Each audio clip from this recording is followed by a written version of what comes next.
We've seen the fantastic versatility of ladyfingers. Now it's time to push them one step beyond and turn them into coconut almond madeleines. I take that exact same formula for ladyfinger batter.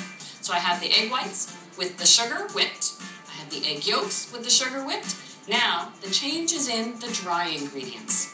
Instead of using a half a cup of all-purpose flour, I'm going to measure just a quarter cup of that flour and 5 tablespoons of cornstarch, just like the original recipe.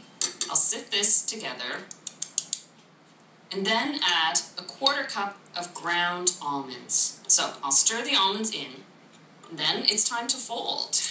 Fold in the whites. To enhance the almond flavor, just a splash of almond extract. Then in goes the flour, cornstarch, and ground almond mixture. You can see the texture that the ground almonds lend, but it's still light and fluffy.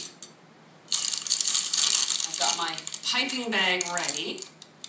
Get that filled and bring over my pans. The Madeleine is a classic French-style biscuit and always recognizable by the seashell shape. So I've greased the pan and then dusted it with flour. That way, the ladyfinger batter, now a Madeleine batter, pops out easily after they're baked and cooled. Fill the Madeleine shells about 2/3 full, because just like the original ladyfinger, it expands and spreads a little bit. There we go. 24 shell-shaped Madeleines. The oven temperature that I bake these at is the same as the original ladyfingers, 400 degrees, and they only take 8 minutes. Just like the original ladyfingers, the batter rises up and then out and turns a rich golden brown. The ladyfinger batter is perfectly designed for madeleines. Look how it just puffs up and fills each seashell. These, which have cooled in the tin, just pop out easily to reveal that shell shape. For that finishing touch, I'm going to make a simple icing sugar glaze. I have a cup of icing sugar, and I'll add a couple of tablespoons of milk. Let's give that a little whisk.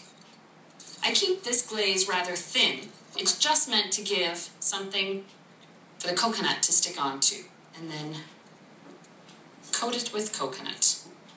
And then it takes about an hour or so for the glaze to set on top.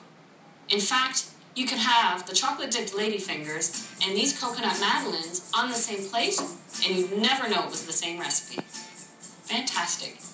Now that you've mastered the techniques behind ladyfingers and seen the desserts you can make with them, you can take these ideas to your own kitchen to bake and enjoy.